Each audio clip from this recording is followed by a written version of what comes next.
Let me get these.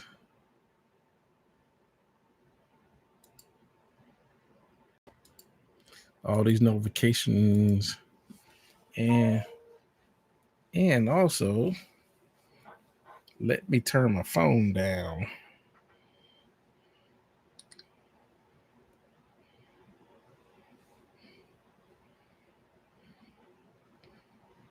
Okay.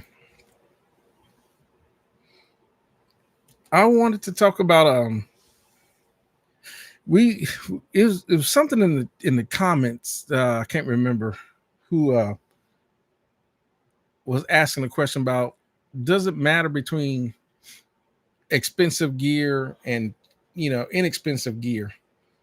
And I'm going to actually start off by saying yes, expensive gear versus inexpensive gear.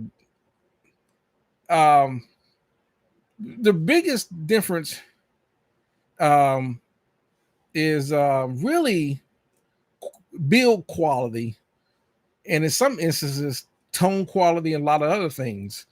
um but the question also would be, can you get away with getting things done with inexpensive gear? And the question is also, yes, you can. um but expensive gear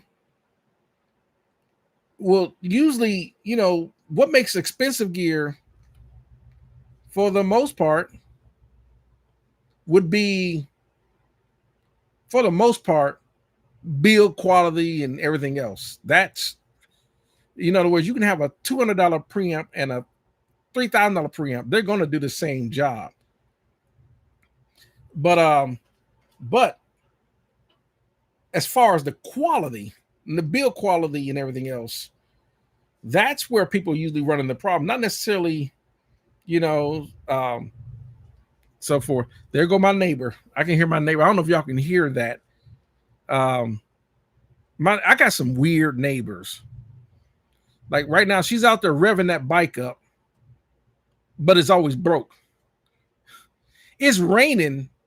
Like it's been raining. It's going to thunderstorm again, but she's out there revving the bike again. Just for what? It's like I got another neighbor that's got a, so she out there revving that bike. Anyhow, so what's going on, DL? Warheart Arts, welcome, and I mixed up. Hey, how's it going? Welcome. So that's what I'm going to I'm going to talk about gear and like gear, for the night. Oh, she said because she knows I got to record, and actually she doesn't. She's never been in this house. I can't describe it. Welcome, Chris. I can't describe it, but like sometimes, like me, I'm a night owl. So I could be up in here, or sometimes I'm downstairs in the smaller studio setup up to 2 o'clock in the morning. And sometimes I might need to take some trash out. It may be 1 o'clock in the morning. I'm running, take some trash out or whatever. And she's got her garage. She's the only one in the neighborhood that, her garage door used to be white. She painted it dark black it's just, I can't describe it.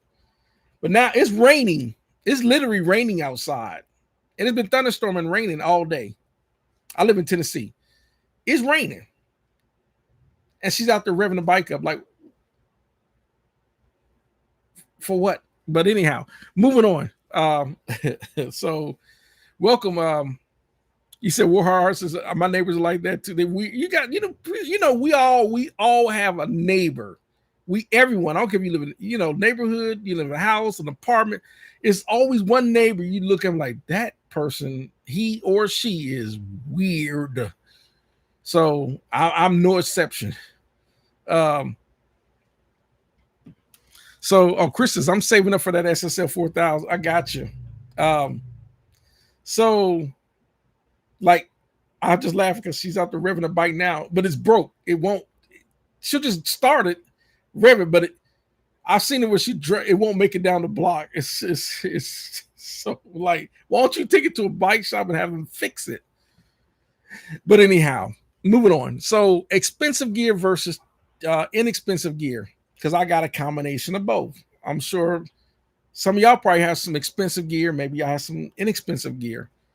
The thing is, in the end, and I'll say the same argument, whether it's expensive or inexpensive, how you get the job done is what really matters, right?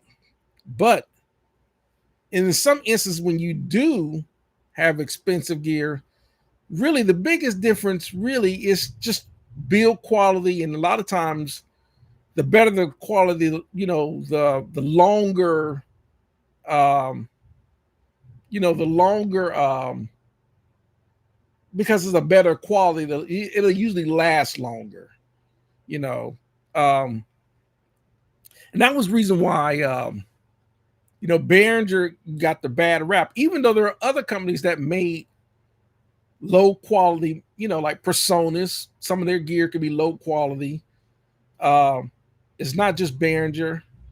Um, it's not. Alesis have made some low quality stuff. Even the low end DBX stuff.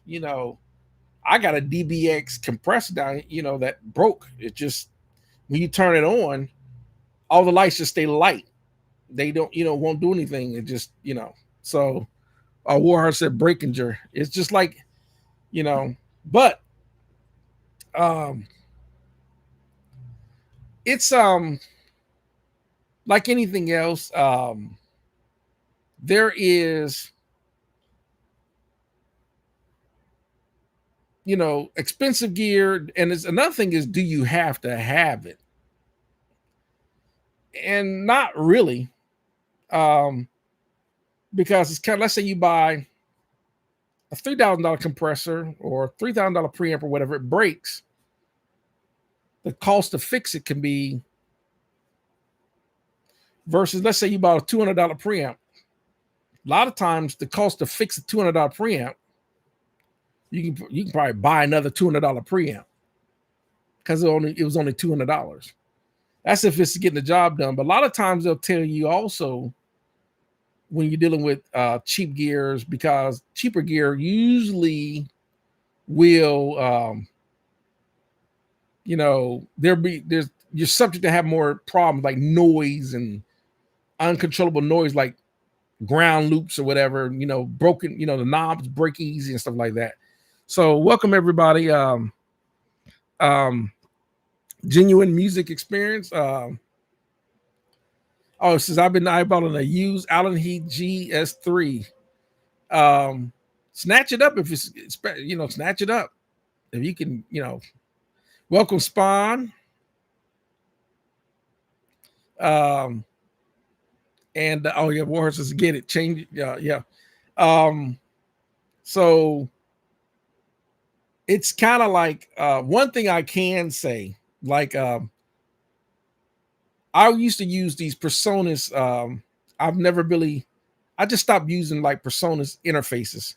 I'm not going to tell anyone not to use a Personas interface, but I used to have some Personas interfaces, like an audio box, and I had the Personas 1818 XL and some other Personas, and they were just problematic for me. So, like I said, when I switched to when I have, I've got an Antelope Orion, which is that's not a cheap interface, but it made a huge difference in sound quality and everything else. So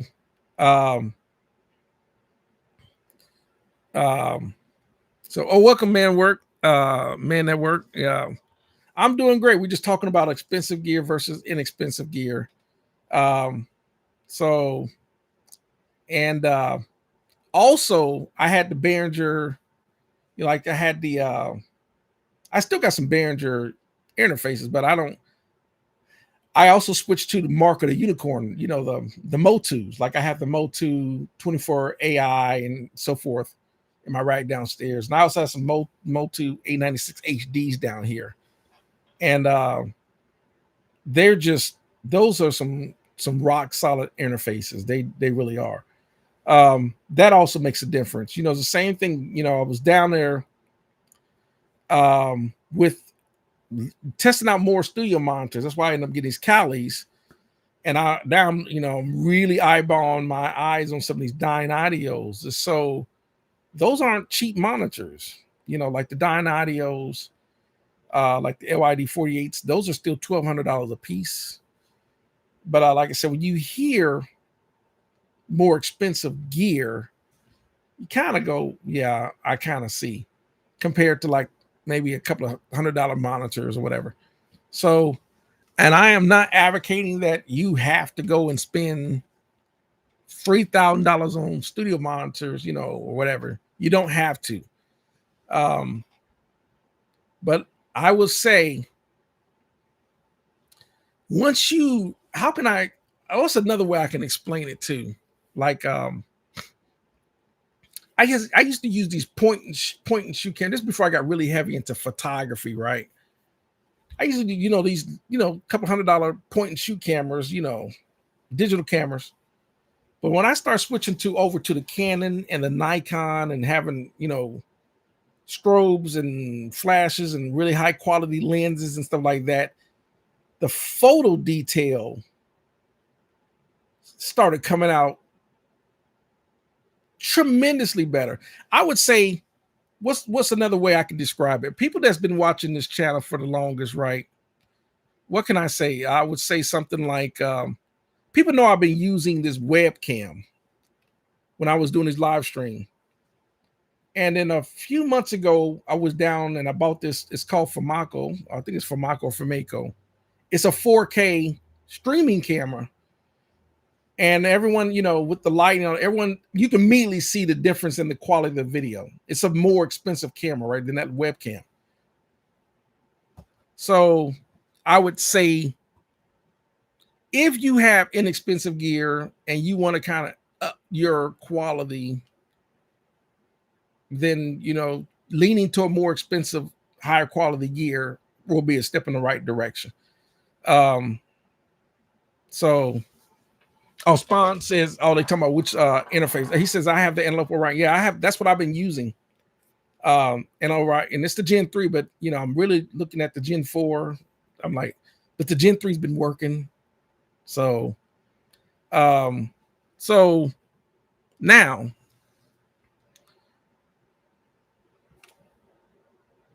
so that's just kind of what I'm trying to talking about tonight, gear, since we like talking about gear.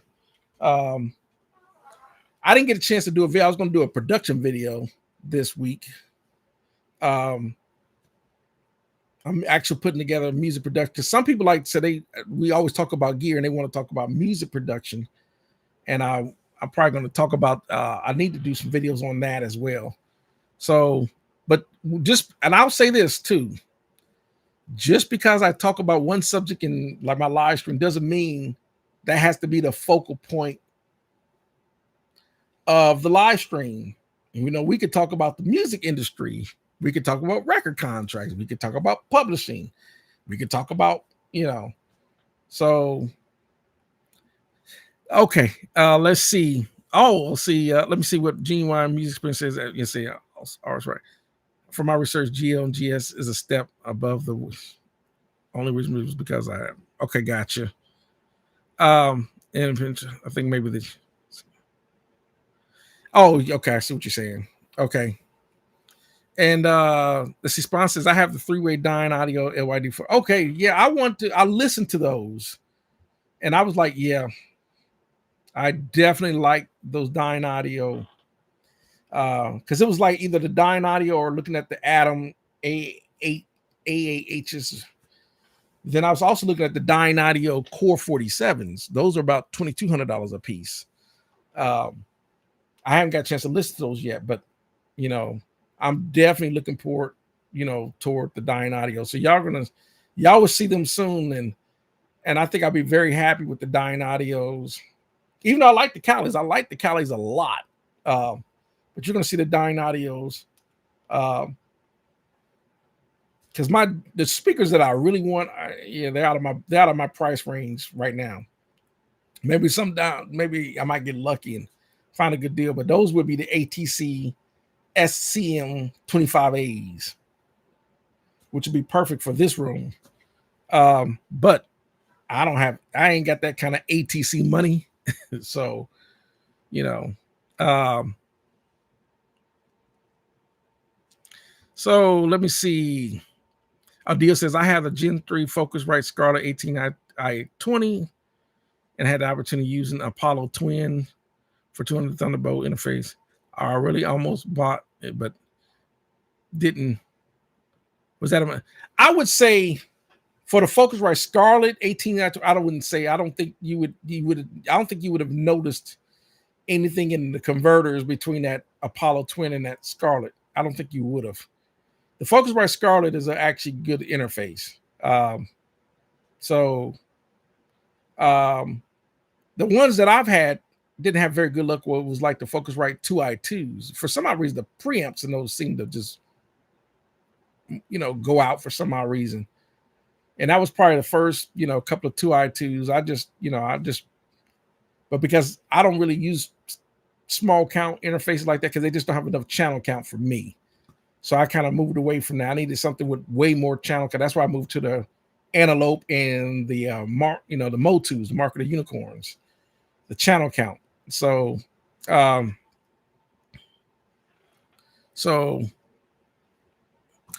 says you need a near field, a midfield, and a base.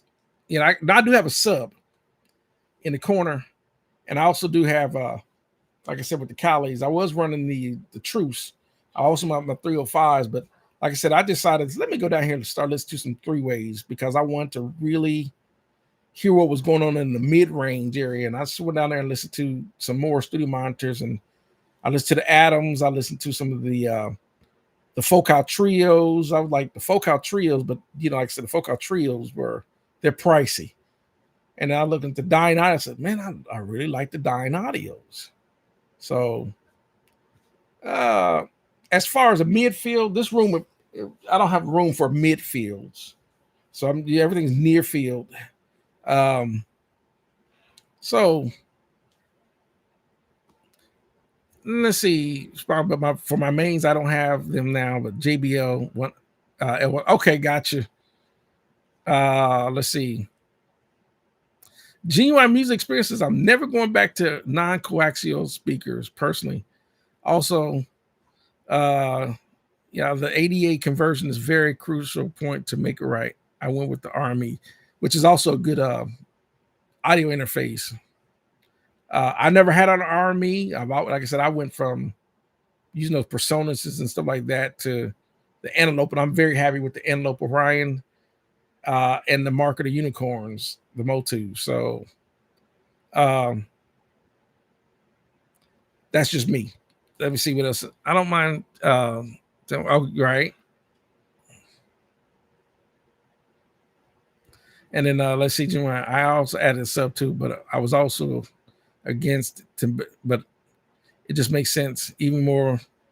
Yeah, right. And it really depends because a lot of times, if you're going to use anything more than just kick drums, you probably don't, anything more than kick drum. Like if you're using music that has like 808s, 909s, stuff like that, you want a sub. But if you're just playing music or you're doing music that's just mainly like bands, your regular standard near field monitors will probably be more than enough, especially if it depends on if if your room is big enough with 8-inch, or even if you're in a really, really small room, a 5-inch monitor, as long as you can hear it and reference the kick. Because that's the most low end, and depends on the genre of music, country or rock or whatever, maybe jazz. But if you start doing a lot of techno, EDM music like that, hip hop or whatever, you're gonna want someone with some low end that you can reference too. So,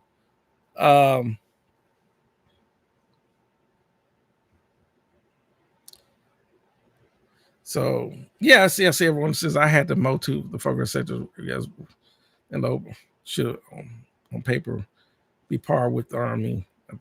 Let me see. Like I said, I've been using the Antelope Orion for the last, I don't know, 3-4 years, whatever. I don't can remember.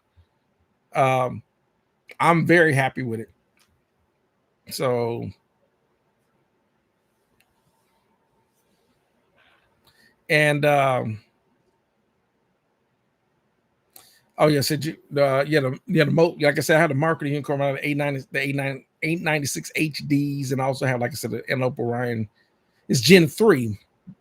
The Gen 4 is out now, but it's been out for a couple of years now. But um, I'm very happy with the results of that Antelope Orion. So welcome, Ojala Pix. Um, so we're just talking gear. Just talking gear. Um, I'm surprised there's not somebody on here that don't have like an Apogee Symphony or Lynx Aurora. So that's the kind of I see. So Spawn's got he's pretty much got the same type of interface I got. G1 says he's got an RME. I'll be curious. Then of course, DL says he has the Focusrite Scarlett, which to me is a nice interface. So I'm kind of curious what other interface there, what some of the, whatever, who else is, what other interfaces people are using. Like me, I have Mac and I have a PC. I mostly do a lot of stuff on my PC, but there are people on here that are Mac people, Mac users. So welcome Tactical MIDI. And we're just talking gear. So here's a question as more and more people chime in. When it comes to expensive gear versus inexpensive gear, if you could get a combination of, let's say you had enough money to buy some expensive gear, but you couldn't get everything that's going to be expensive gear in your studio, what would you, what piece of gear would you spend the most money on? Would it be your PC? Would it be your Mac? Would it be your interface? Would it be your monitors? Would it be your microphone? Would it be your preamps? Whatever the case, I would like to read people's thoughts on what they think they would spend the most money on if you could buy something that's expensive, but you couldn't buy everything that's expensive, in your studio. So, and so I'm kind of curious. So I like to see what people's. Tactical MIDI says, I have an Audient ID44. Okay, Audient's another good company. Okay, and then let's see. Okay,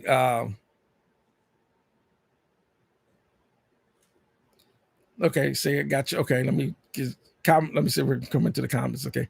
Oh, Chris says a computer converter, speakers, and plugins. So your most expensive thing would be the computer. And I think sometimes, because I don't think we talk about the computer a lot. I'm like this. If your computer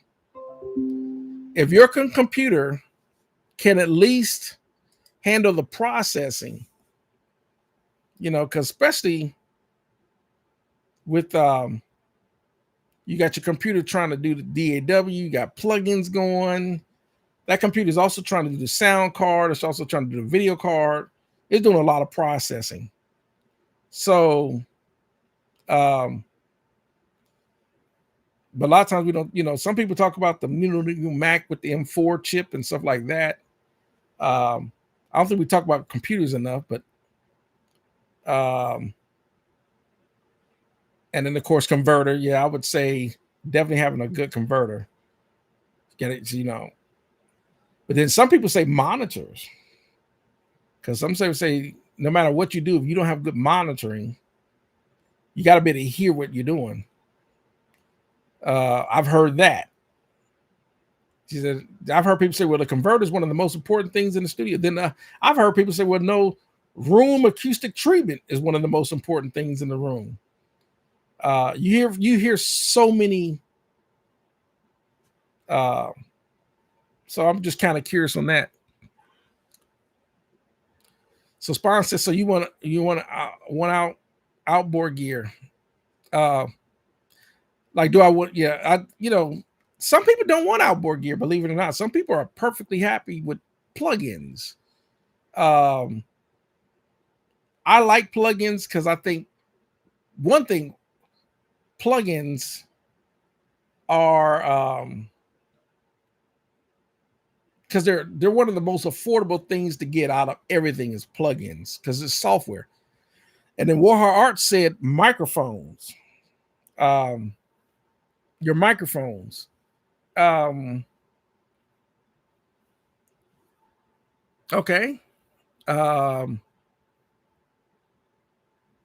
Let's see.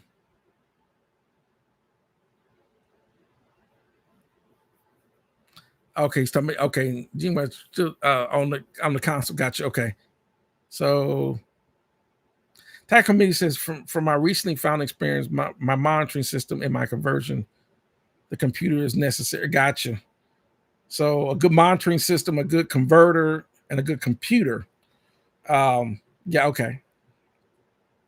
G1 says I already have a lot already. I've just been going mostly direct and then using the balls. Gotcha.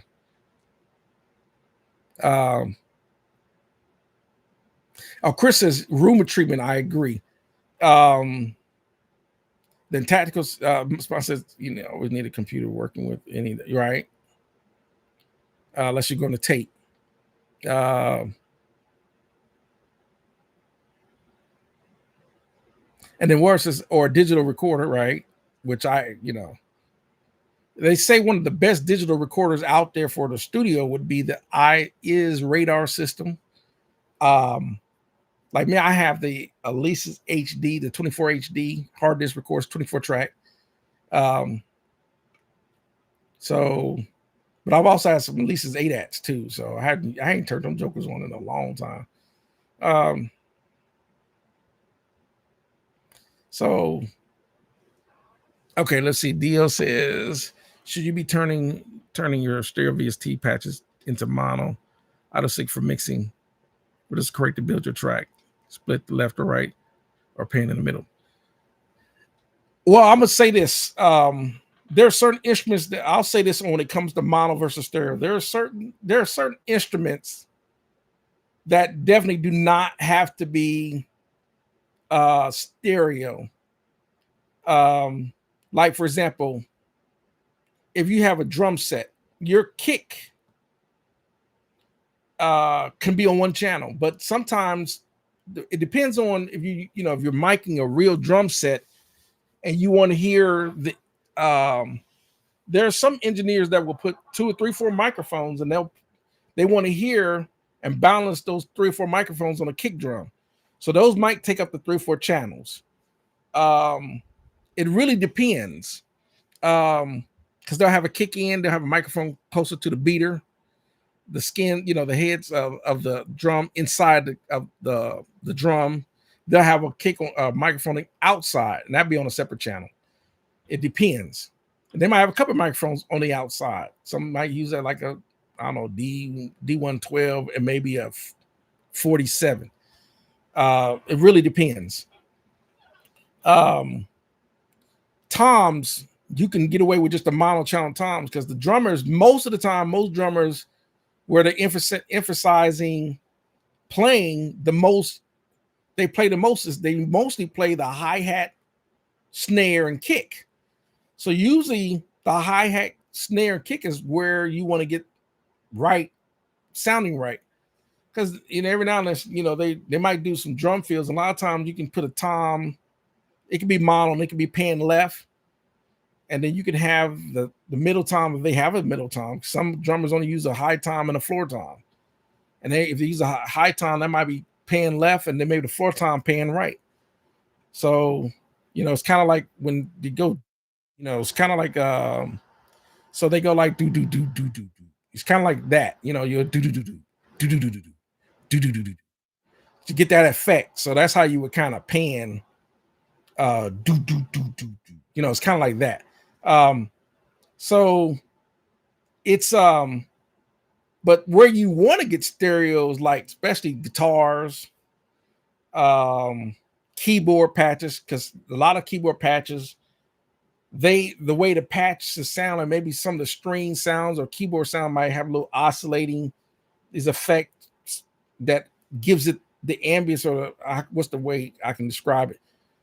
It only sounds right if it's stereo, and then maybe stereo for vocals and so forth. A lot of times you'll run a couple of channels for lead vocal. You might write a main lead vocal with another channel with another lead. It might be delayed a little bit to give this vocal, or maybe a doubler effect or something like that. But other than that, that's where, when it comes to, setting up the mix for that. Let me see. Yeah, man, I got comments coming. I didn't get a chance to read. So we got okay, I'm missing so many comments come in. So okay, yeah, tag me to room treatment also. Yeah. Welcome, CC Funk. If I missed you, Matthew Hats, welcome. So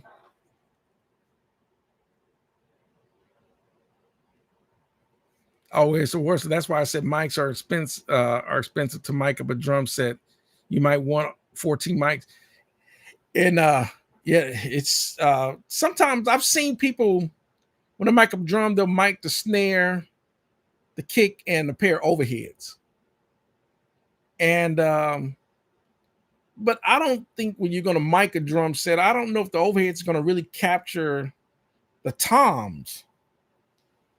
And then sometimes, they'll get away with just a SM57 on the snare top. But some engineers like to have a SM57 on the snare on the top and one on the bottom.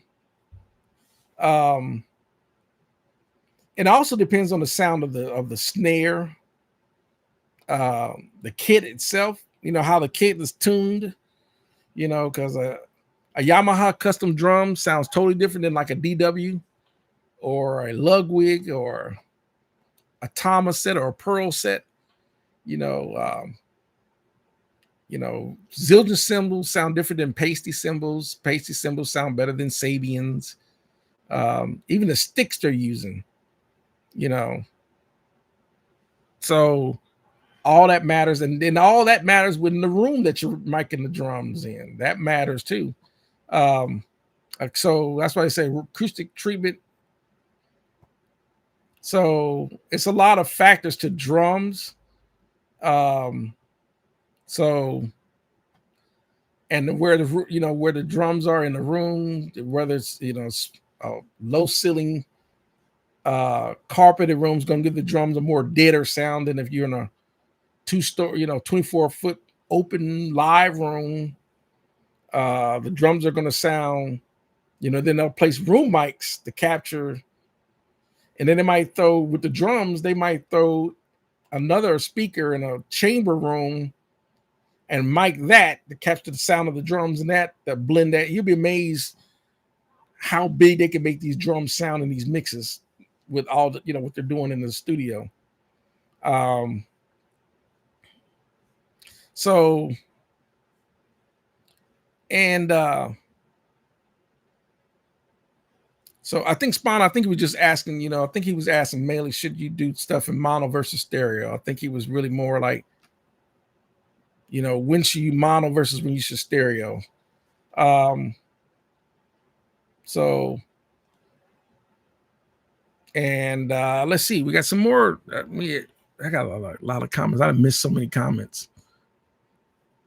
Let me see.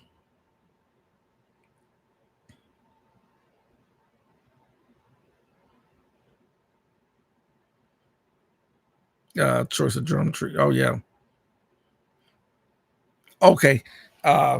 Matthew says Logic drummer for the win. You talk about the drums that come in Logic. So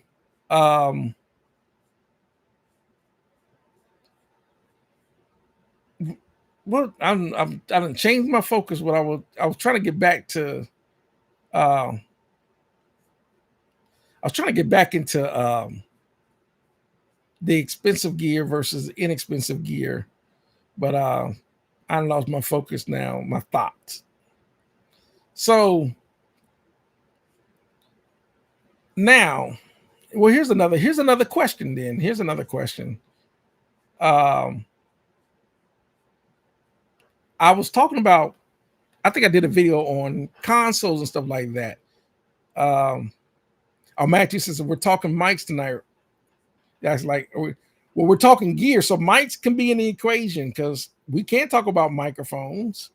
For example, I got quite a few collection of microphones. I have some tube microphones. I have some solid state microphones. I have some ribbon microphones, and I have some dynamic microphones. Believe it or not, there are still people out there that do not know which microphone is best for the situation. And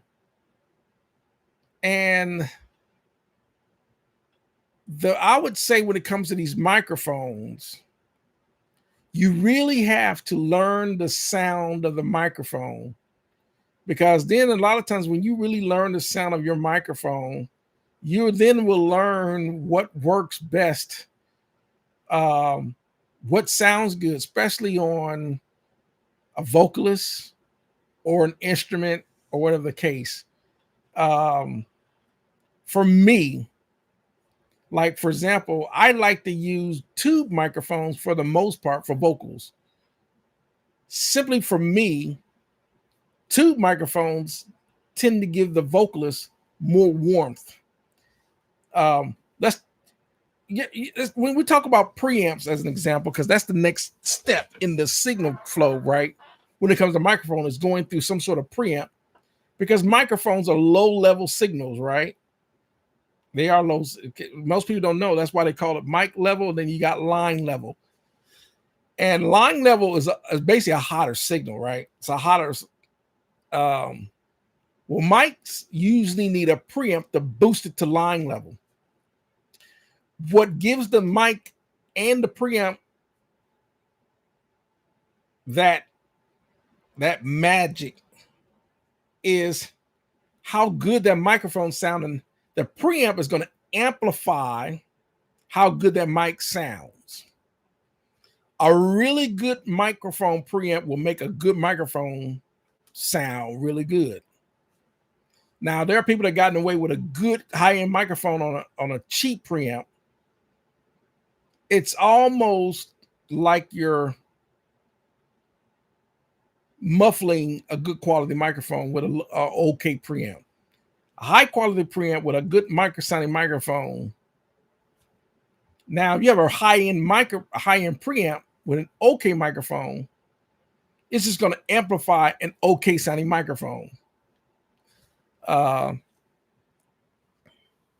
Tactical MIDI says, let's see. It says, my father says that ribbon is the best for trumpet. And I think it depends on, because I like ribbons. I have ribbon microphones.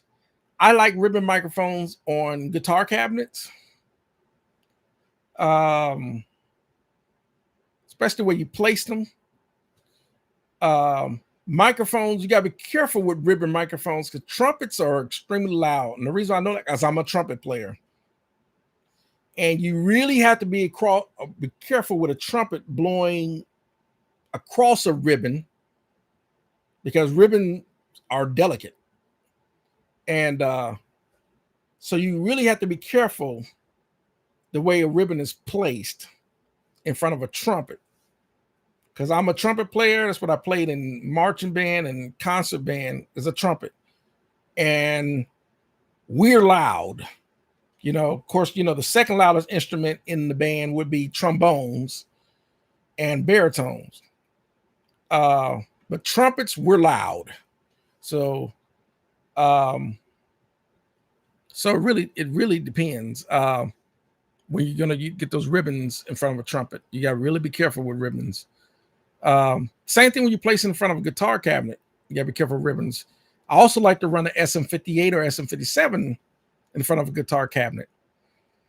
that two SM57 and 58 microphone is probably, I would say SM57, SM58 dynamic microphones are probably one of the best kept secrets to make getting good sound, because SM57 and SM58 can really take a lot of SPL.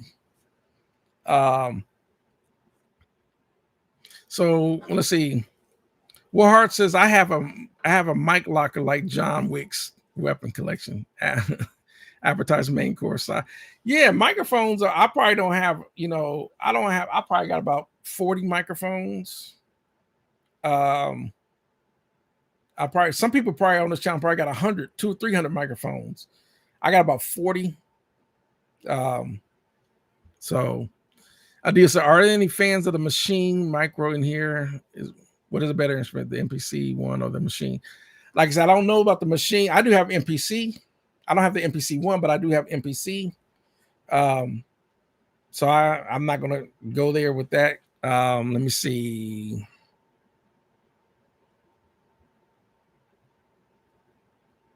Alspan says, see, young engineers, when you have your setup, the mics are your collection. This makes the difference between your studio and others. My collection, right? And then let's see. They said buried on my garage for emergency. Let's see. Okay, let me see. Oh, worse is because gas or gear acquisition syndrome. Yeah, we all can have a touch of it. But gear can be addictive.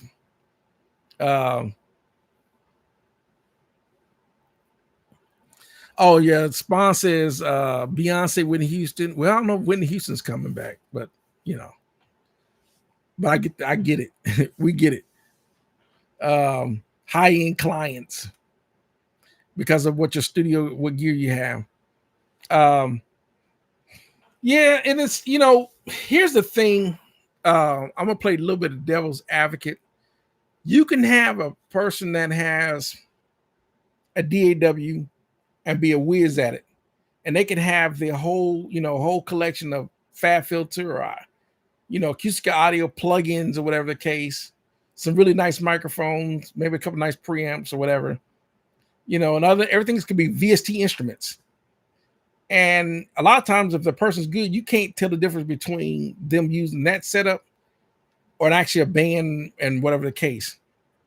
But the industry still wants to see, if you got a studio, they still want to see something like when you put your gear list, they're still looking for like an SSL console or a Neve or an API console. They're still looking, they want to know if you still got like Tube Tech and Pool Tech and distressors and LA2A compressors and Universal 1176s and they still want to see 1073 mic pre's and stuff like that. They still want to see maybe your monitorings, maybe Focals or Barefoots or and so forth. That's what they're looking for. Your microphones are Neumann U87, the Sony CE800, or the they want to see that you got Telefunken 251s, Neumann 67 tubes, and so forth. They just want to see that, and not if you don't have your studio, don't have that type of gear, they're not booking it, but then again, it depends on.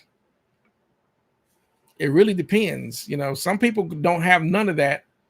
They can have Pro Tools and higher interfaces, whatever, but the artist knows their skill level and work with them before and all that. So it really depends. So we got some more comments coming in. Let me see. I missed some more comments. Man, y'all, okay, y'all are pumping the comments out. Okay, all right.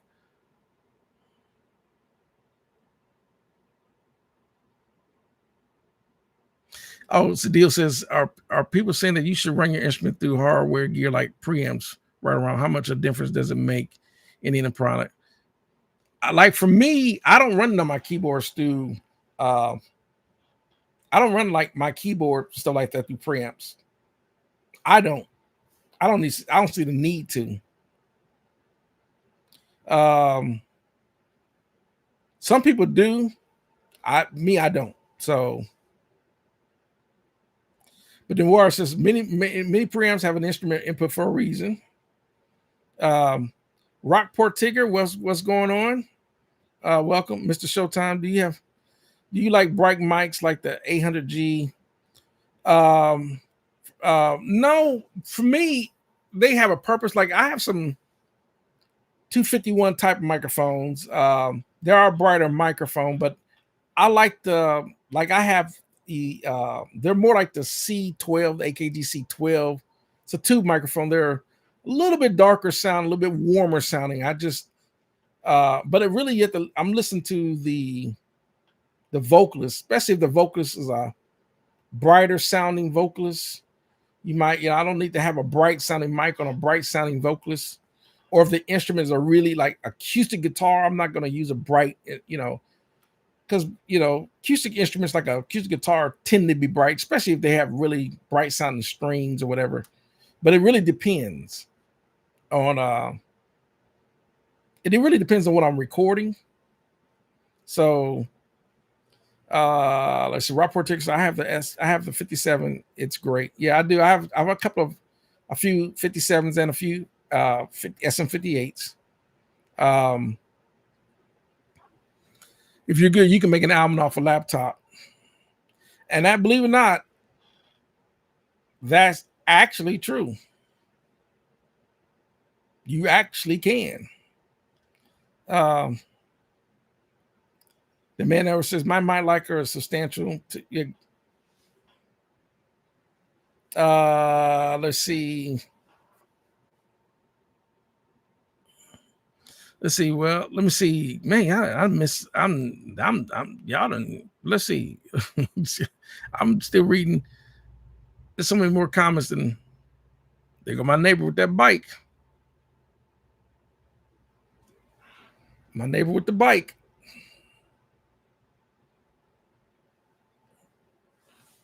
I had to pick big old L. Okay. I got a SM50 set about a year ago. Dang, I swore I wouldn't get the same stuff as everyone else, but I got to hand it to them. It's a great night. Yeah, if you think about it, think about how many live shows that had SM58s as the vocal microphones on live shows, how good those microphones sound. Like they've used those microphones for vocals. They used it to mic guitar cabinets. They used them on drums. I've seen them on a lot of and that's just the SM58. SM58, affordable microphone, $80, $90 microphone. So War says a CL1B ain't bringing stars to my trailer. Well, you never know. You never know. It could happen. But I'm probably like, yo, I can probably have the gear. The gear I got now probably still won't pull Mariah Carey in here. It just Mariah Carey, she's still going to like East West first, or Blackbird and Nashville. She's just going to that type of studio first. That's just it is what it is. So let me see. Oh, Rockport Tigger said they can have their list. That's why they're all going back. Well, it's kind of like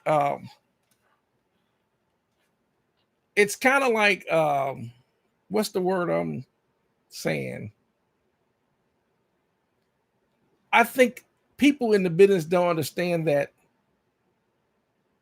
there are people that are capable of getting a lot of the same results without necessarily needing to have all the expensive gear. um, out there. But it's just, even though people are aware of that, people are building home studios all over the world, but you know, it just, you know, I just, but the industry itself is just, it ain't making money anyway. It's not, it don't make, it hasn't made the kind of money like it did since 2000. So, and then says, does anyone know of a service that can get sample clearances for low price? Get sample clearances for that I don't know. Maybe somebody might chime in on that. Matthew says, my make sure brings all of. Oh, you talking about what was her name? She used to be married to Nas. My milk chart is better than your, so let me see. Andre, welcome. If I didn't say welcome. Deal says, I'm tired of hearing people make other creators feel like their gear isn't good enough. I feel like they want to make you feel insecure, what you have. Like for me, I'll say this. I don't care if you got a 2-channel audio box and you're running Logic Pro with some plugins. People do it every day.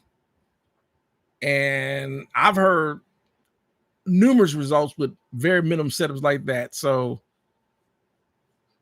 I wouldn't feel like that. If you're doing what you're doing and you're producing high, because really in the end, it's more about what the person knows than it is actually having gear. Gear is only designed to fit the purpose. Like, for example, if I knew I was going to record an orchestra and I'm going to bring in this 50-piece orchestra. Well, a two-channel preamp is not going to cut recording the orchestra. There's just nowhere near enough channels. So this is where, you're going to, 48 channel or a 72 channel Neve or something like that is definitely going to fit that need.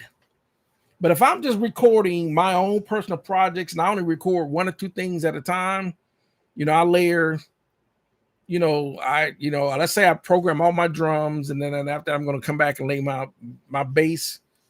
I only need 1 channel for that. I'm going to lay back maybe a stereo channel. I only need 2 mic pre's for that. I'm going to come back and lay the keyboards after that. And after that, I'm going to come back and layer the vocals after that and so forth. I'm just doing everything layered, like that, one after the other. You don't need a 32 channel interface for that. You can get away with a 2-channel interface for that. But if you're going to multi-track, you got to have enough input. The console, not only does the console provide the quality of the sound, but it also provides the channel. Plus, console, with the auxiliaries and the buses, that makes it all your outboard gear that you're going to use for processing a lot more seamless to work it through channels and buses and auxiliaries. Even though you can do that in a DAW, but it can become taxing on your processor and all that when you start running a lot of plugins. You have to have a serious PC or Mac. That's all.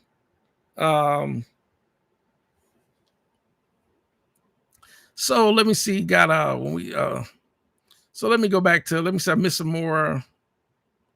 Okay, Rob Portics, I do almost everything in the box, and there are a lot of people that do a lot of stuff in the box. It's just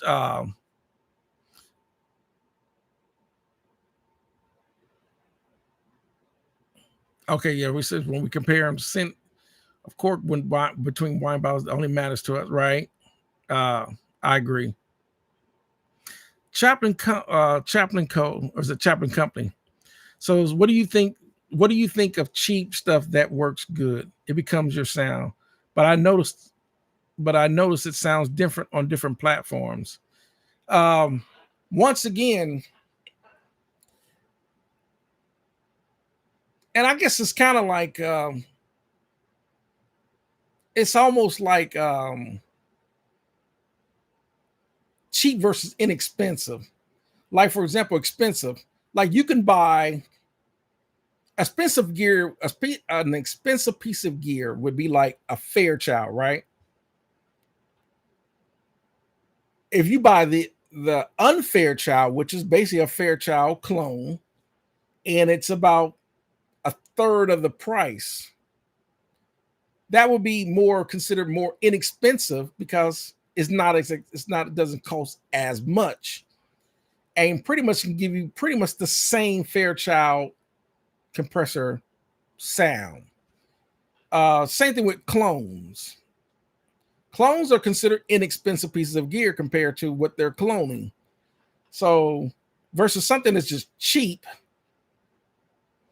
um, that becomes discretionary. I don't know if I would, you know. So let me see. Let me see SM57's other. Let's see.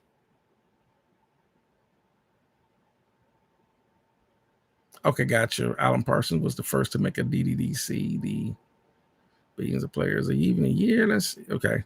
Wars. Okay. Masters retracted. Okay, gotcha. Tactical means if you know how it's supposed to sound, then anything can do. Let's see. Gotcha.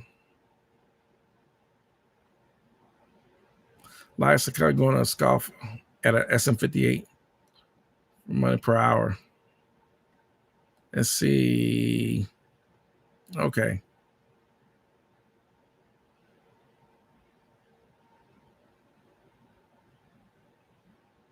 Gotcha. Okay.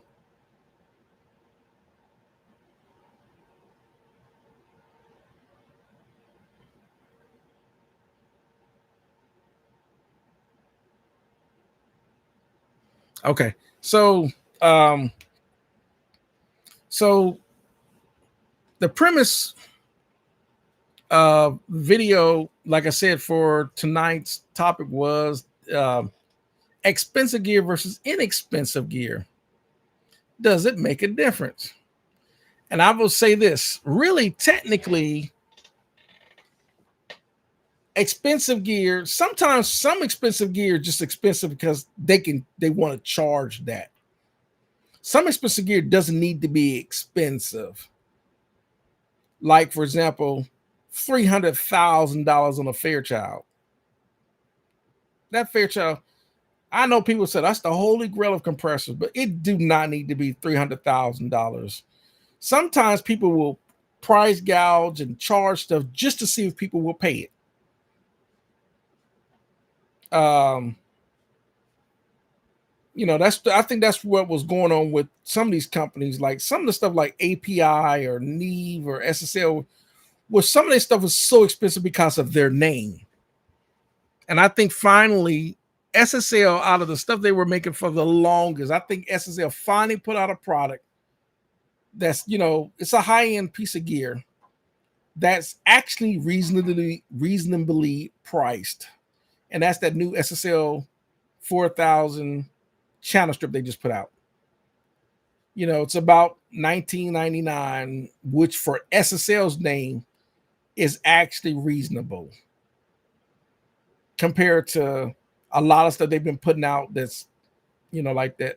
I still don't see how that's SSL AWS 948 as an example is $150,000 console. I just don't, if that's the case, of $150,000, I can go find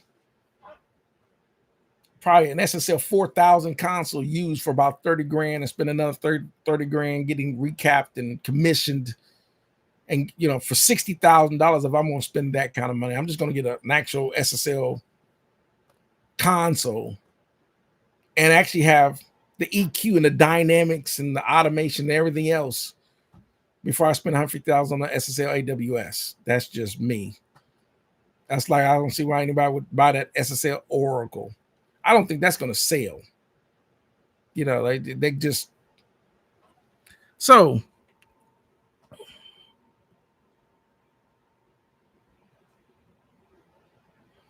Okay, so we got okay.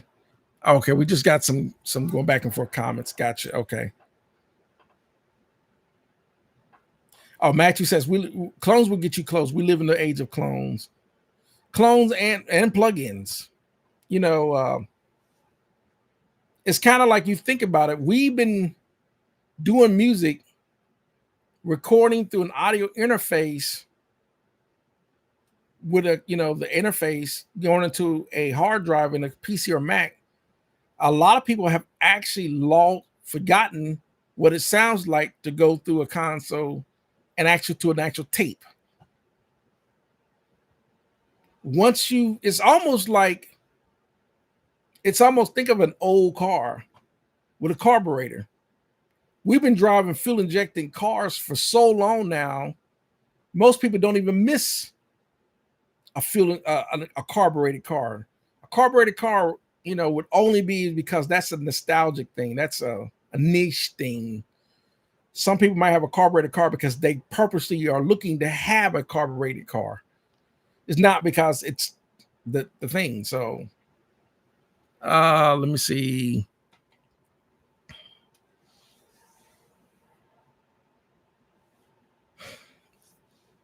Okay.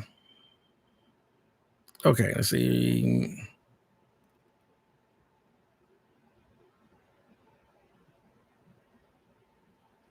Okay, let me see. Okay. Yeah, okay, gotcha.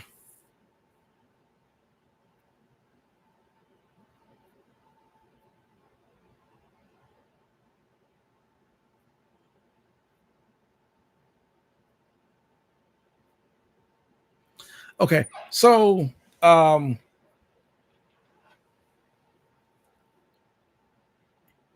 I was gonna comment on someone said most he said that most hits are coming out of bedroom studios. Well, when you think about it, a lot of times we like to think because it came out of a bedroom or whatever the case, it was because what we use, we used the Logic Pro or Studio One or Pro Tools. We use these set of plugins. I have this interface, this microphone, and yada yada yada. When in actuality, if the hit songs that come out of a bedroom studios because the songs were good, people like the artists, people like the song, the arrangement. It actually has nothing to do with where it came from. Is actually more the song. I talked about that a little bit last week in the live about really it starts with a good song with good artists. The gear is just the tools. Whether you're going to be in the box, you're going to use plugins or VST instruments, or you're going to use an actual band through a console and outboard gear, whatever the case. Those are just the tools. And then, the tools are, the tools are used to record it, the tools are used to mix it, and the tools to master it. After that, it's distribution from there. And then from there, it just goes into the audience to listen to. But whether it's coming out of a commercial studio or a bedroom or a house or whatever, and becomes a hit, it's because the song is good. So I don't think anyone would dispute that. Now the gear does, depending on the gear and the choices, it can and cannot matter. So in some instances, if you're playing some music where you just use all VST instruments, where it's the drums, the bass, everything just came from virtual instruments. And the only thing that's real is the vocals, because now we got AI going on. Now you got to the point where people can't even tell it's real human anymore.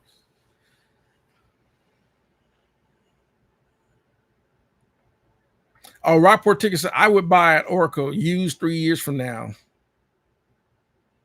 I don't think if the Oracles come out, it's $149,999 in Sweetwater. If you saw it used 3 years from now, I don't think it would be still under 100,000. So, but if you got that kind of money and that's what you want, I would say go for it. For me, if I to spend $100,000, if I had $100,000 to spend on a console, you best believe I'm probably going to look at a Neve VR48. I've seen one, I think I saw either Pro Sound Audio or Vintage King or something like that. And it was $19,500. It's 48 channel Neve VR. And I will probably spend another 30, 40 grand getting it recapped, and bring it back up to specs before I would buy the Oracle. That would be my choice. That's what I would do. But, everyone has, this is the beauty of buying gear. Everyone has what they want and what they like and what they want to buy. That's the beauty of, I'm not the type of person I would never down. I don't care what people buy. I'm not going to down or look down on what someone bought because it's not a choice that I would make, So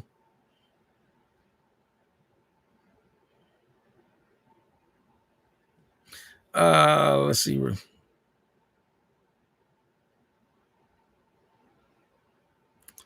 Okay.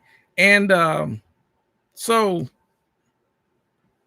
that was kind of like the initial premises of the video. Expensive gear versus inexpensive gear doesn't make a difference.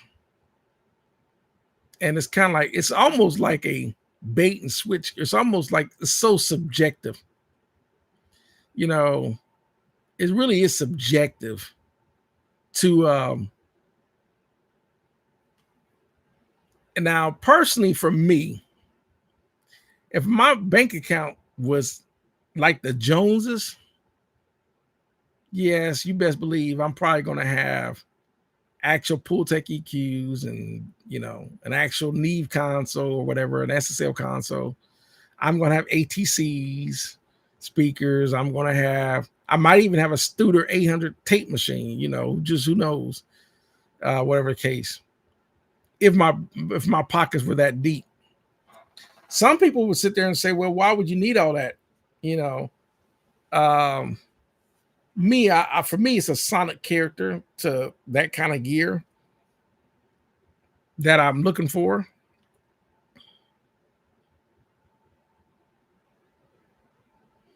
Okay. Let me see. You got some more comments coming in. Let's see. Rockport Ticker says, I want the SSL plugins native and the power cost. Say, gotcha. Warhard Art says, why would someone buy and fix and customize their car? It's kind of like a preference, when it comes to that. Like a 68 Camaro, with a 396 or 427 big block. They might run a ton around with a 750 CFM Demon carburetor, maybe a 3 or 4 speed transmission, 14 gears, whatever the case. It's something, it's kind of like a dream classic car that they want. But you and I know that you're not buying, they're out there, even they sell them at Beard Jackson, whatever, auctions, whatever. But some of them classic cars, they go way over, $100,000 or whatever. But I don't know if I would spend that kind of money on a classic car. Sponsor, there is a difference. And I said that in the beginning, a lot of that, especially build quality, really. So, a rapper say it's subjective. You know what? Yeah, exactly. It is subjective. So, I'll say, so Dio says, talking dreams here, but if you could own a studio and hire an engineer to run it, would you choose? For me, because I been in studios and started in studios where you got the live room and the separate control room, and in the control room there's a console with outboard gear. And just the recording and the whole process, I've started in the 90s that way. It's what I know, is what I like, is what I love. And it's, I don't have any qualms against anyone that, that you're working in the box with your Mac or PC, you're using plugins, virtual instruments, which is perfectly fine. It's fun to do stuff like that. But I like that way. I like the control room. I like the live room. I like record. I like bands. I like the energy of a band. That's me. So I would, if that was, if I could, I would, I prefer that way. That's why my setup is practically pretty much that way. So let me see. Oh, Rockport Texas, I can fix and customize an old whip. New cars, yeah, that's, yeah, being a mechanic, I just, check engine light. Car don't want to start because this is how crazy cars are. Let me talk cars for a quick second. This is how crazy cars are now. A lot of y'all probably own a car like this. You get in your car, it's probably push button. It's not going to start until you get in the seat, and you at least have to push on the brake pedal. And it's definitely got to be in park. And you hit the push button for it to start. And it'll let you know too, because it won't do anything if your foot is not on the brake, it ain't starting or whatever. Here's the thing about all those modules on the brake pedal and the shifter and all that. If any of those break, then they're not talking to the computer is not going to let the car to start. And the problem is when your car doesn't start, the first thing we're going to think when the car, you hit the button, it ain't doing anything. Even if you could be pushing the brake, you could be doing everything that tells you to do and it don't start. A lot of times you think, well, starter.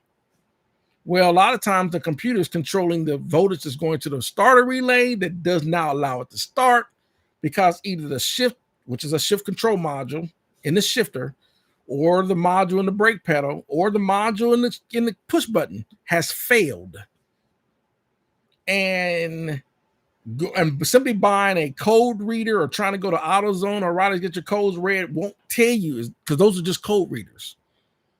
You actually need to have it diagnosed, and they're going to charge you $150 an hour or whatever to find out between the three.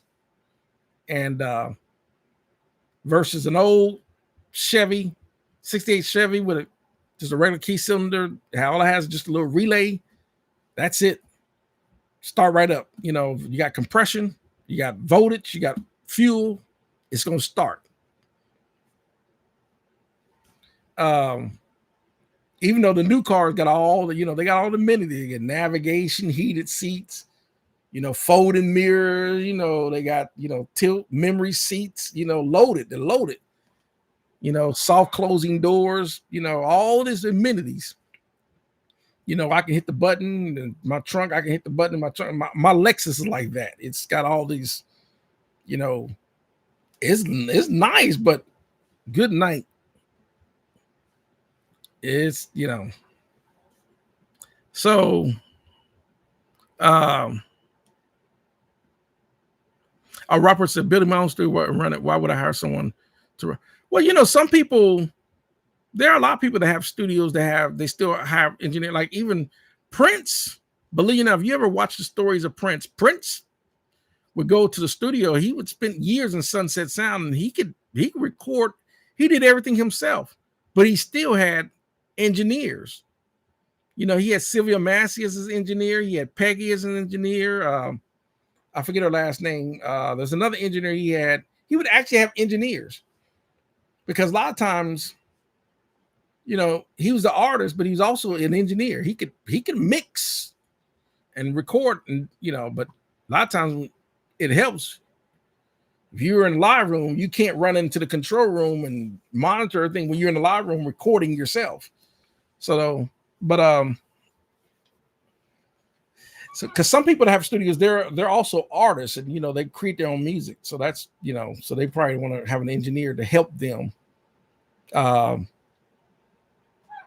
So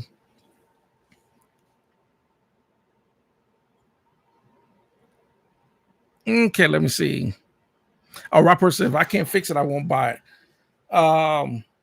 It's getting, and here's the thing about older cars too. Even though they're great, you can work on them. finding parts for them is getting harder and harder and harder because they don't make the parts for those anymore because they haven't made those parts and for those cars in years because that's not a common, But so that's all I want to really chat about. Does expensive gear matter versus over inexpensive gear? And I think a lot of y'all said it really, really boils down to the person know what they're doing. The person what they know what they're doing, it's not going to matter if it's expensive or not. If it's working, it works. So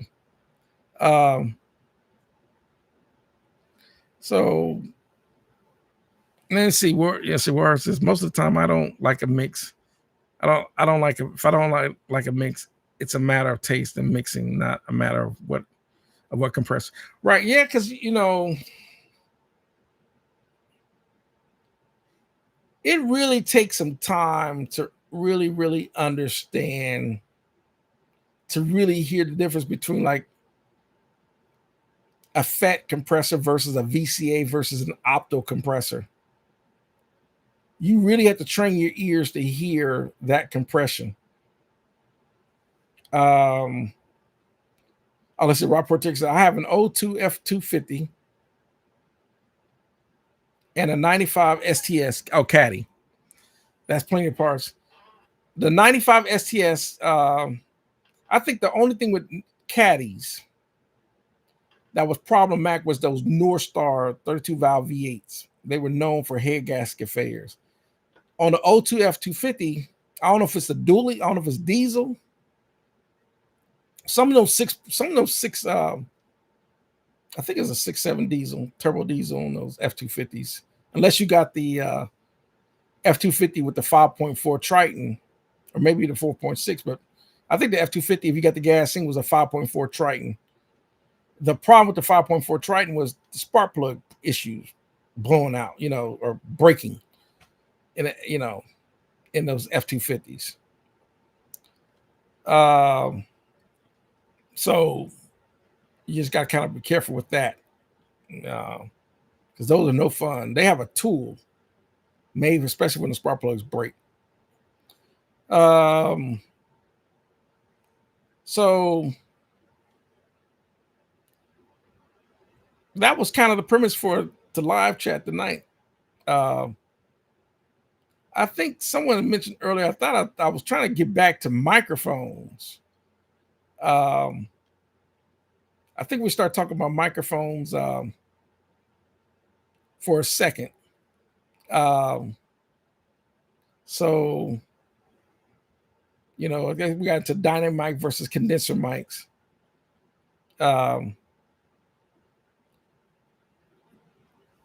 Let's see. Oh, Back to Hat says, "Hey Mark, which LA2A clones have you got? I'm looking into getting one next. I have two of the Clark Technic KT2As, and I also have two of the Lindale Audio 2As in my rack. Believe it or not, for the Clark Technic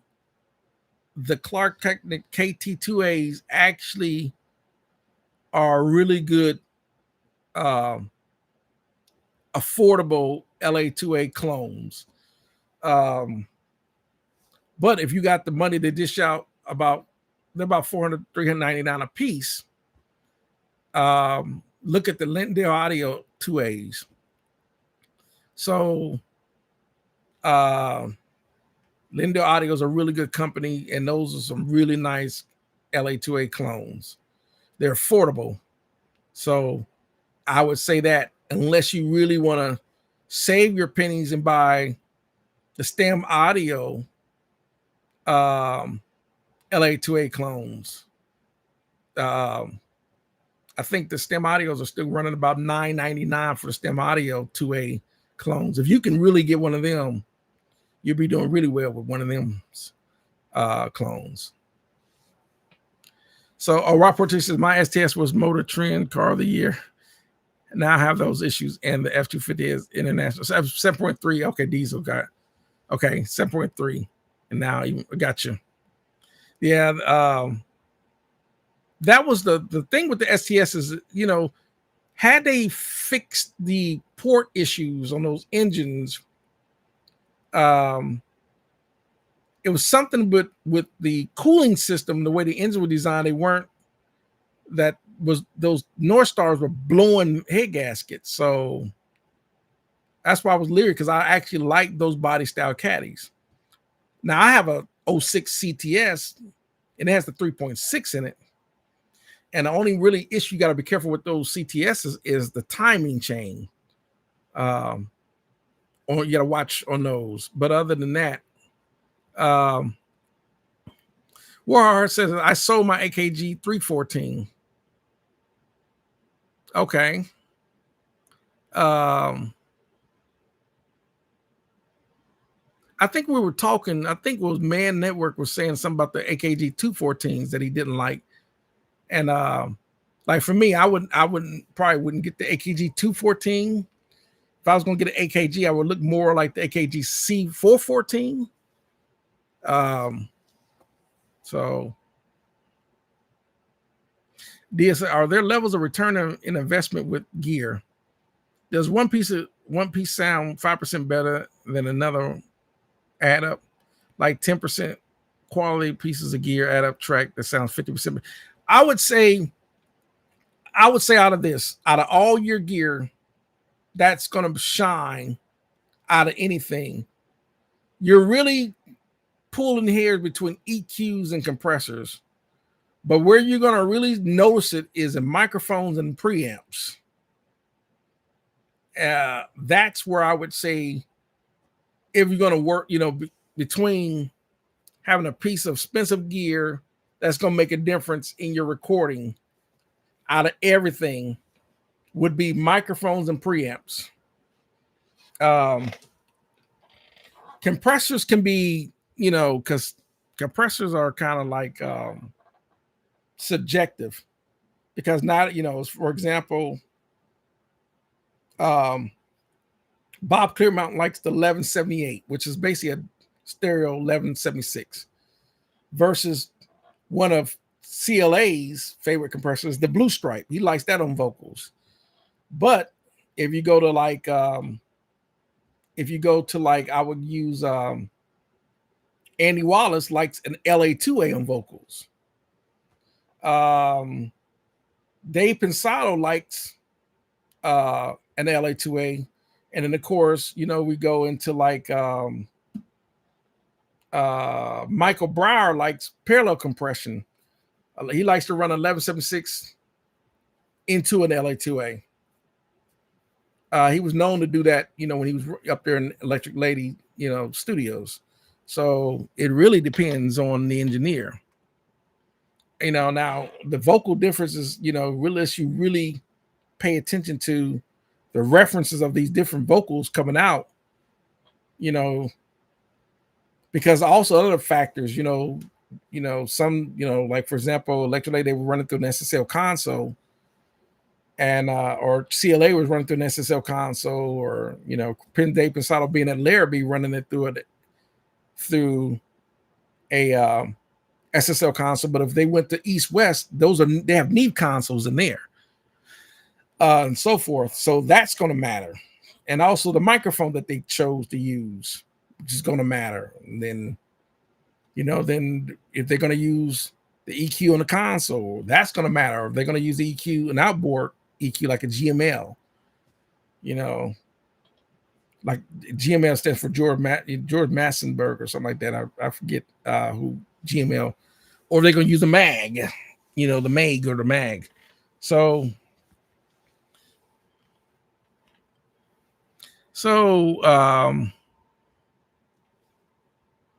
let me see. Did I miss some more comments?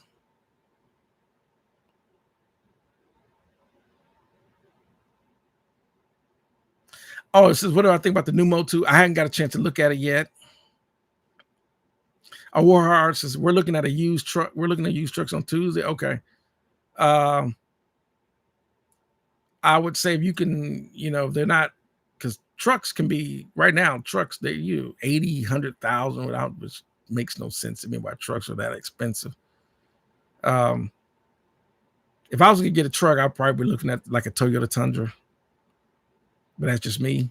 Some people look at the Dodge Ram, some people look at the F-150, some people might look at the, Chevy Silverado. Right now they're telling you avoid the Silverados or the GMC Sierras of the 6.2 because of the bearing issue. So let's see. Matthew Hat says, I'll look at those two actually. The Lindell has a black line opto cell. I think stem is too much for. Yeah, the stem bars, they are pricey, but I've heard nothing but excellent reviews on them. But like it's me, I have the Lindell 2As. They're in the rack behind me. So I have two of those.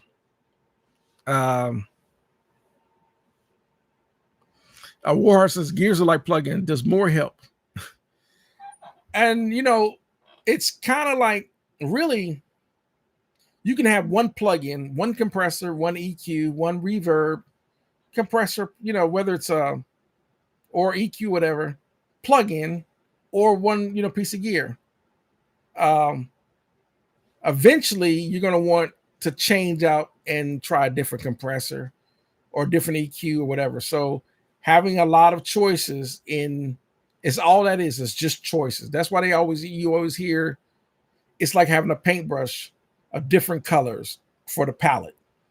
It's just options. Do I want to use the Clark Technique, or do I want to use the Lindell audio compressors, or do I want to use the Alesis 3630 compressors I got, or do I want to use the DBX compressors, or what, or do I want to use the plugin? Do I want to use my IK Multimedia plugin compressors? It's just choice. I might not always want to keep using the Lindell compressors. I might want to change up and use something else. That's all that is. I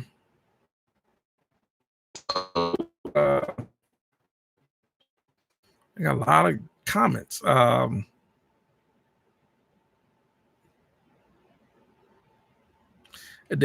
Says Warhard says I need a better mic, silly voice. I don't trust me. I'm not a singer, so I did a video where I was singing. I was "What You Want to Do for Love." I was being sarcastic in that video. And I was really being sarcastic to these clients I used to have, because they was like making fun of my, and I'm like, "You're Behringer," like, and every time they listen to that video, like, "Man, that's the Behringer." Yeah, that's the Behringer. Oh, it sounds better than I thought it did. Yeah, it does. But that's the Behringer I got. That's when Behringer used to have stuff made in Germany before he opted out to start making stuff in, so. So, but I don't sing. Our horse is the 1 or the 0.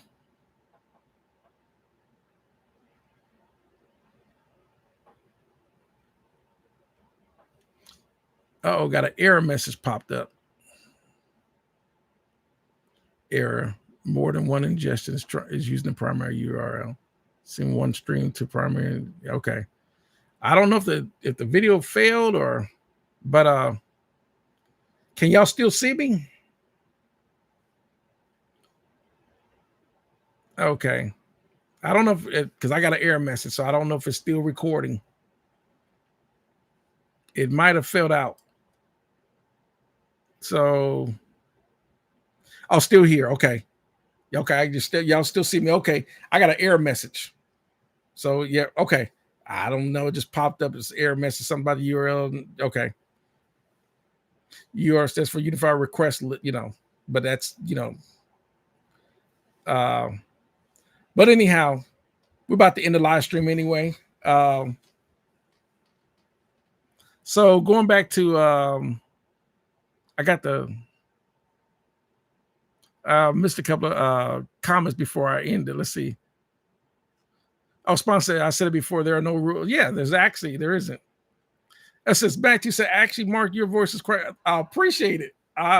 You don't expect me to be putting out any records with me singing. I just maybe I don't have no confidence when it comes to me singing. I don't like my voice, so I'm a musician. So Uh, Aldia says, what is my definition of sonic islands? How would you achieve that? You know, for me, and I'll leave it this. I have to say this, and maybe not everyone agrees. Not everyone's going to agree with this, but I have to look at. I really have to look at all the top line studios when it comes to recording studios. That's what I'm chasing because that's what I'm hearing on millions and I've heard on millions of records. It's kind of like if I went to Larrabee Studios and I look at Larrabee Studios and they got this SSL console. You know, they got, of course, maybe Yamaha NS10, but they might have focals or whatever with an SSL 6000G or whatever. And they got all the ubiquitous outboard gear, you know, racks of Need 1073 preamps. They got distressors. They got AMS delays, Eventide H3000s. I mean, the outboard gear, they're running FET, you know, 47s, you know, 247, 67s, and so forth. And listen to the artist that's been in there, you know, maybe they've recorded, you know, and mixed like Whitney Houston when she was alive, you know, Adele, Justin Timberlake, you know, whoever. It's a reason why that stuff sounds that good. Now, everyone don't need. Do you need an SSL? No. You can get away with an SSL plugin strip, you know, with a plugin, the SSL channel strip plugin. You sure can. But for me, like I've said it earlier in the video, I've started with studios that way, and I just like that vibe. That's just me. I like that atmosphere. Some people like the home recording studio vibe. That's some people, that's all they've ever known is the home recording studio vibe, which is, you know, that's what's the standard, the common now is home studios. But, you know, when I see these studio tours, like when Warren Houston goes to like the Village or, you know, maybe, or East, where he might do a tour at East West or some of these recording studios where they have an actual console and a control room and a live room. I like that vibe. That's just me. So, but it's not, you don't need that. You don't have to, you know, there's no rules to say you have to have a studio to only get a good sound. That's why I've said it before. I did a video where I let people hear one of the Christmas album I was working on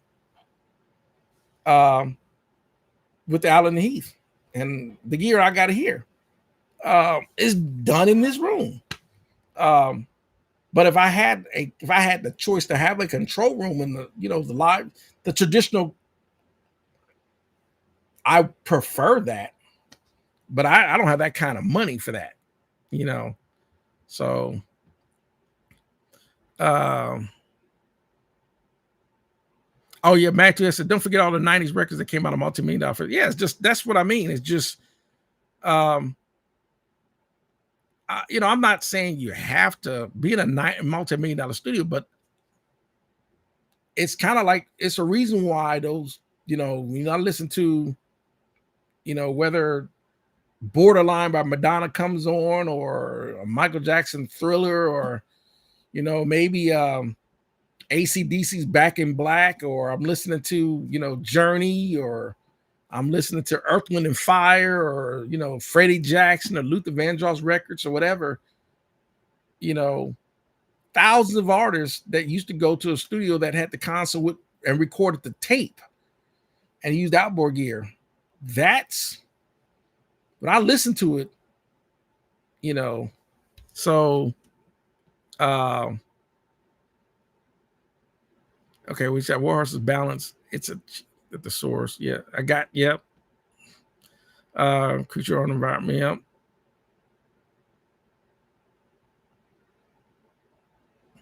Oh, your Robert says my mixes are master and not intended to sound like others. They're intended to sound. Yeah, well, you know, naturally, when you're mixing, you want to have your own identity. You know, naturally, you know, you want to be able to still say, that, oh, that's, you know, sponsors, whatever room you're working out, make it have no reflect. It's kind of like, well, you talking about the acoustic treatment and everything, right? Um, it says when you walk into the room, your ears should be closing in kind. I know what you're saying as far as the way the room sounds. If the bass traps can't afford them, okay, let's see. Let's see. You try to sound like that's going to give you to try to sound like your. Like I said, I have to paraphrase what Andrew Shep says. What's important is what's coming out the speakers. Our sponsor is going to give you a true sound of the speakers. So, yes, like in other words, if your room is not a tree, if your room isn't right, your speakers aren't going to sound right. That's just natural. That's why they tell you to basically calibrate your speakers to the room. Okay, let's see. The 90s mean the loudness wars, which 80s sound like master sound like. No, I'm not talking about the 90s, the loudness wars. I'm talking about the era. I'm talking about the era of listening to like artists like when Mary J. Blige came out. I'm talking about when I'm listening to groups like Escape, SWV, Intro, Portrait. Even when Tupac was in his prime, listen to Faith when Faith came out, and those artists. And I'm, the 80s, same thing with the 80s, when we listen to a lot of the bands that was coming out, like or Level 42, There's Something About You, or I'm talking about that. So, and our sponsor is RTA, Real Time Analyze Your Room. RTA stands for Real Time Analyze. Maybe people didn't know that. You're looking for frequencies and all that, like I ran the pink noise, like this Alan Heath, you can set up the noise to see what's going on with the reflections in the room, which I've already addressed. Is the reason why my console's sitting the way it is in the room. It's not against the wall. So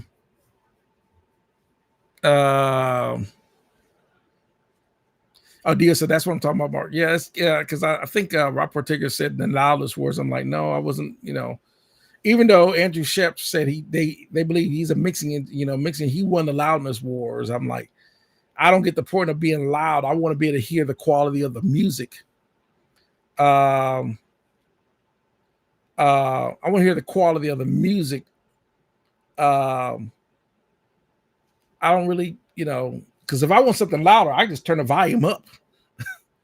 If it ain't loud enough, I just turn the volume up. That's why my stereo is a 1,000-watt stereo. I can just turn it up. I'm trying to hear, as a musician, I'm trying to hear what the bass player is doing. I'm trying to hear what the guitar player is playing, the chords that the keyboard player is playing, the little riff lines of the keyboard playing, the harmonies of the vocals, the lead vocal, the rhythm of the drums, how good the drums sound, their strings, as well as, how, even that with they're being mixed and all that. That's what I'm listening for. Does it move me? There's songs that still come on. Like, for example, if I listen to like I Want to Run, Run to You by Whitney Houston, it's something about that arrangement, So let's see.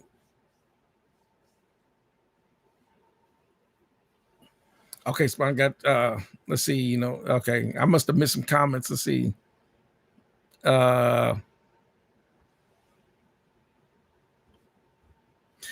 Oh yeah, Andre says all the big studios have a different sound, but use a lot of people to get a track or album. Yeah, it's kind of like because you know when you can hear it, you can hear once you've been around the API console long enough, and then you hear something done on the SSL, you're going to hear the difference on why that API sounds different than that SSL because you're so used to the way the API console sounds.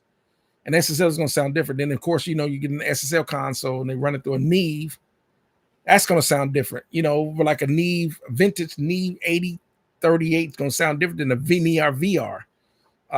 And or they had someone might have a Helios console or a Cadec or Neotech or, you know, MCI console or whatever the case, the Transformers, whatever. So like I can hear the difference in even my preamps, my Avalon versus my Universal Audio 610 versus my Joe Meek versus my other preamps and so forth. I can hear the difference in them.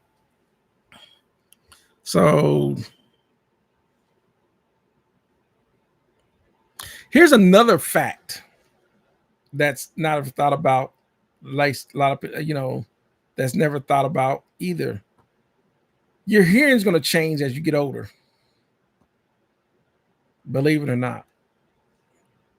So sometimes if you're mixing, as your hears change, you might not hear, you're going to might start overcompensating for your hearing loss.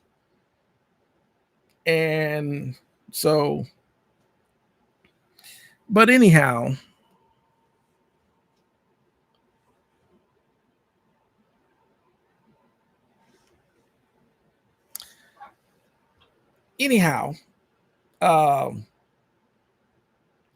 that's pretty much it for this live stream.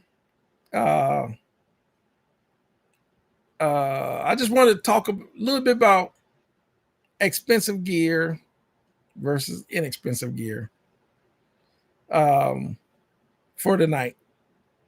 And the reason why, because I saw something about people are still bringing up, you know, throughout the week. I saw videos on recording consoles. Some people say there's still videos being made about outboard gear. Do you need it? You know, and it just goes on. So I'm like, well, that gives me something to talk about for this upcoming live stream.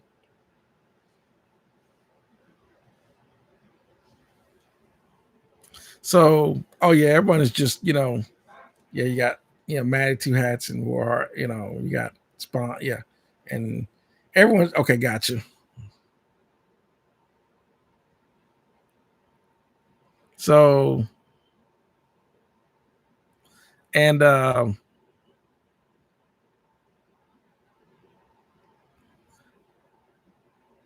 okay, they just everyone, okay, gotcha. Okay. Okay, say so I can hear 30K bounce off the. He said, okay. All right. So